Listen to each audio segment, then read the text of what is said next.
Yang dimaksud pengakuan itu bagaimana caranya ya ada hubungan batinia antara seorang ibu kepada anaknya. Yang tidak mungkin itu disampaikan lewat konferensi pers, lewat media medsos. Harus tatap muka, entah nanti diikuti dengan rasa pelukan yang hangat, ya toh. Ini kan lucu ini di nada ini. Jangan-jangan sampai dia membuat framing ya, itu tadi bahwa pengakuan itu adalah untuk mengantisipasi agar dia nanti tidak lagi diblokir di stasiun TV.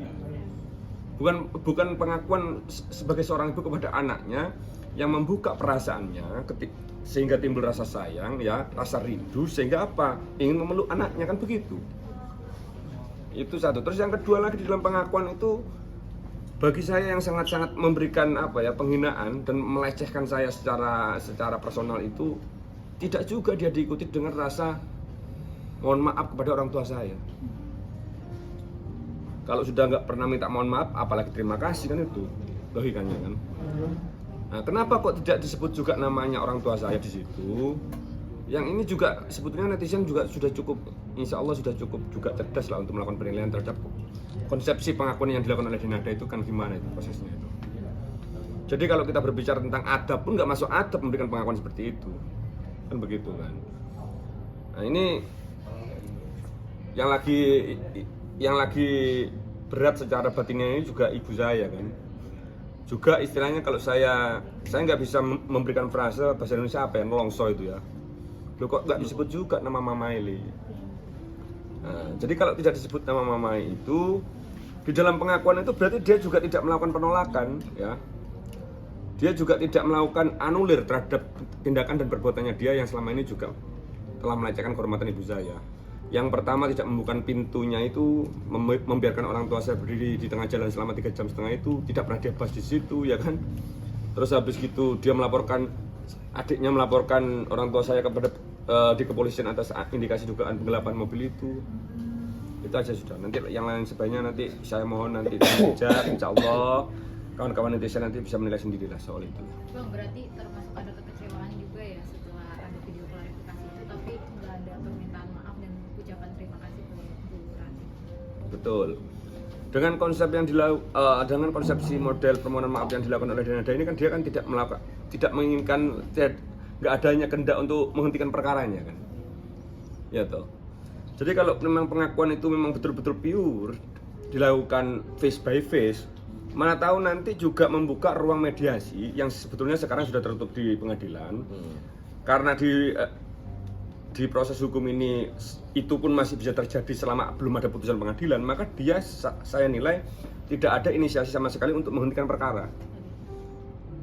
Oke, Bang, mungkin di tengah pengakuan dari ibu sendiri ini Reza juga masa lalunya dikulik lagi nih sama netizen dan katanya sudah pernah menikah.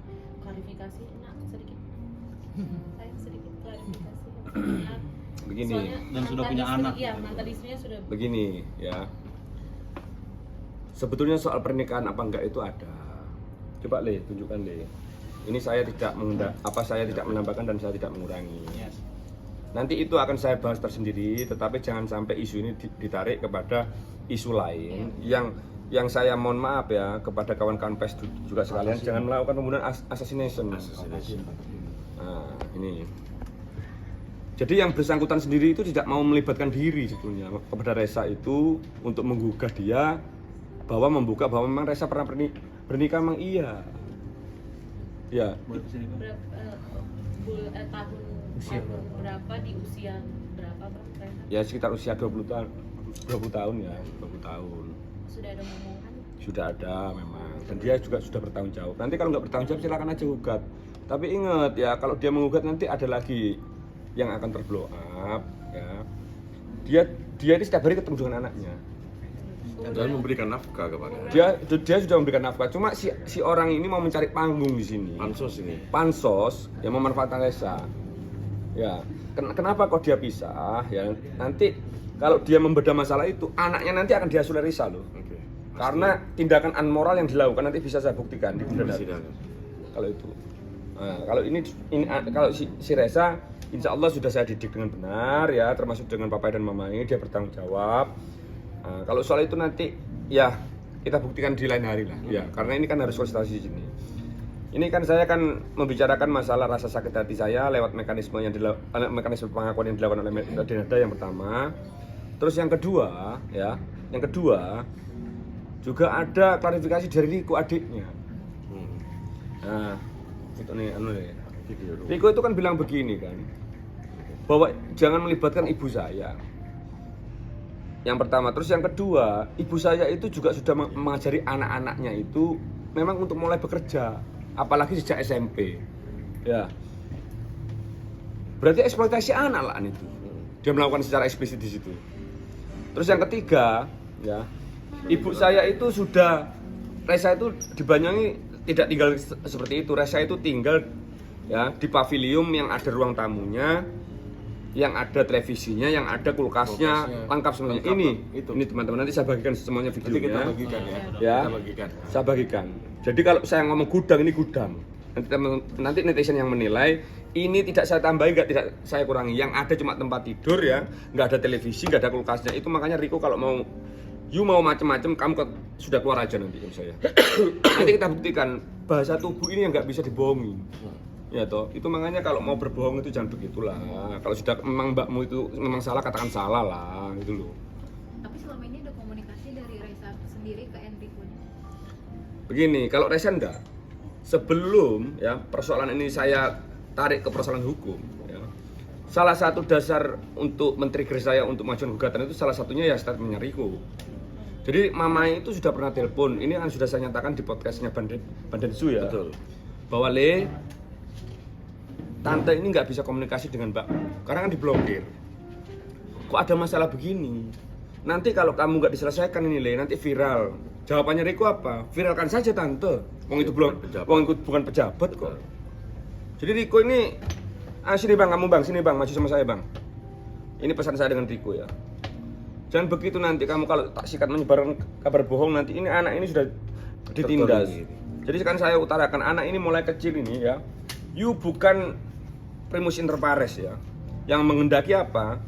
Yang menghendaki bahwa ada moral superiority, artinya kamu menganggap moralmu lebih tinggi dari siapapun. Enggak. Anak ini main video game saya bilang ya. Di rumahnya almarhumah Emilia Contessa dengan anaknya Kaisar yang sama-sama duduk di tempat tidur ya. Disuruh turun ke bawah. Reza, kamu jangan duduk di situ, duduk di bawah. Sedangkan abangnya anaknya Kaisar suruh duduk di atas. Itu lanjut. Kalau untuk Enrico sendiri nanti abang akan melakukan tindakan yang ini kah atau somasi atau lebih lanjutnya seperti apa? Saya tidak ingin melebar kemana-mana. Tapi kalau Riko tetap saja ngeyel di situ, ya saya hantam nanti sampean. Sudah saya hantam nanti, coba sama tes saya. Saya nggak mau melebar kemana-mana, saya nggak mau menyakiti orang lain, saya nggak mau memfitnah orang lain. Bang Riko sampean minggir, jangan minggir. Reza sendiri membuka, ini kan nanti mau pulang kan ke Banyuwangi atau mau menunggu sampai ibu bertemu dengan Reza untuk yang sekedar memeluk? Ya inginnya Reza menunggu. Sampai ibu. Ya. Reza, tapi udah ada komunikasi belum sama ibu setelah kemarin video klarifikasi udah diakuin? Sampai sekarang ada komunikasi belum? Reza sendiri udah nyoba hubungin atau gimana? Nanti Reza dari Reza sendiri. Tapi perasaan kamu sendiri gimana sih waktu ngelihat akhirnya ibu kamu mengakui di media sosial? Ya alhamdulillah seneng ya mas ya. Tapi kan Reza juga ingin bertemu, intinya ingin bertemu aja.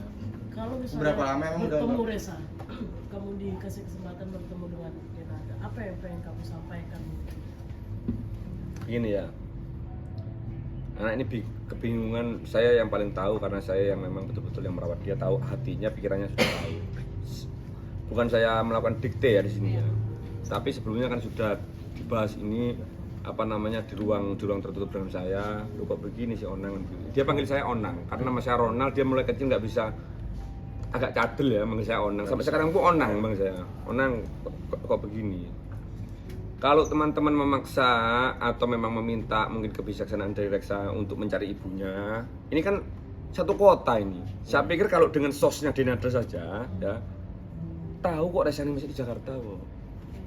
Jangankan Denada, teman-teman saja tahu posisinya Reza di mana. Betul. Insya Allah kalau punya ada niat baik ya. Itu makanya niat baik itu selalu saya tunggu Mbak Dena. Kenapa sampai kok nggak datang? Kan begitu. Terus yang kedua, kalau Reza itu disuruh datang ke sana lagi, bukannya nggak mau. Kami ini mau datang ke jenengan itu takut tidak dibukakan pintu, suruh berdiri lagi di trotoar menunggu 3,5 jam. Itu pun sudah 2 hari berturut-turut. Jangan sampai sekarang jadi 3 hari nanti tambahan itu loh. Tapi dengan gugatan 7 miliar itu masih berlaku karena sudah ada pengakuan atau gimana? Begini, kalau soal gugatan 7 miliar itu kan begini. Kita kan berbicara tentang, sudah tahu utarakan ya, kalau kita berbicara tentang konsep rahmat adat itu kan harus ada unsur kerugian. Di mana gugatan ini kan sudah diajukan. Dengan adanya pengakuan salah satu petitum kan yang saya ajukan. Di mana petitum yang lain itu ya termasuk apa namanya termasuk adanya ini termasuk yang kedua itu adalah permintaan maaf kepada ibu saya yang saya kejar, termasuk 7 miliar itu. Kenapa formulasi 7 miliar itu ada ya? Gugatan ini masih tidak ada pengakuan, nggak bisa kita rubah seenaknya. Betul. Ini formulasi yang sudah dijadikan sebagai prosedur tetap di pengadilan ya. Yang tinggal menunggu sampai persidangan dan sampai ada putusan pengadilan. Kalau memang Denada mau menghentikan perkara ini ya sudah, datang ke sini ngobrol dengan enak ya toh, melakukan pengakuan, minta maaf, selesai. Ini kan enggak. Saya jawabnya gimana sama teman-teman ini? Reza, mungkin apa yang nanti mungkin di sini aja ya, mumpung di sini kamu mau sampaikan apa ke ibu? Kan ibu juga udah jadi nenek ya, nenek Denada. Yang kamu Reza sampaikan? Ya intinya ingin bertemu aja kak. Intinya itu. Terakhir ketemu kapan sih Reza, mau boleh tahu? Terakhir Pengen ketemu kapan? Terakhir ketemu setelah itu waktu Bunda meninggal. Berapa lama? Iya, berapa lama? Enggak maksudnya kamu ketemu dengan Mbak Dena itu berapa lama? Iya, gitu. Entah 10 menit lah, 1 jam Oh, ngobrol, berapa lama? Nanti ini. Enggak, yang Terakhir, terakhir. Yang terakhir. Ya. 30 menit? Nggak sampai. Sampai. Kurang lebih nggak sampai 20 menit. Tidak sampai. Itu kapan? 10 menit ya Tahun sampai. Nggak sampai. Tahun berapa itu Reza? Tapi ibu udah tahu Reza udah punya. Oh, kurang tahu kalau itu. Reza akan kalau diajak tinggal bareng mau.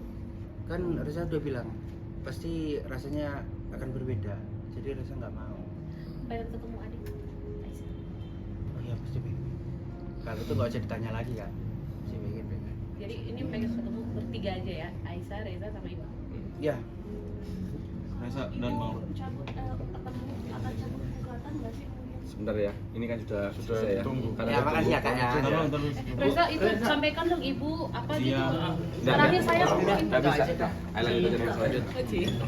Bang Ronald, ini kan Abang Gimana? mungkin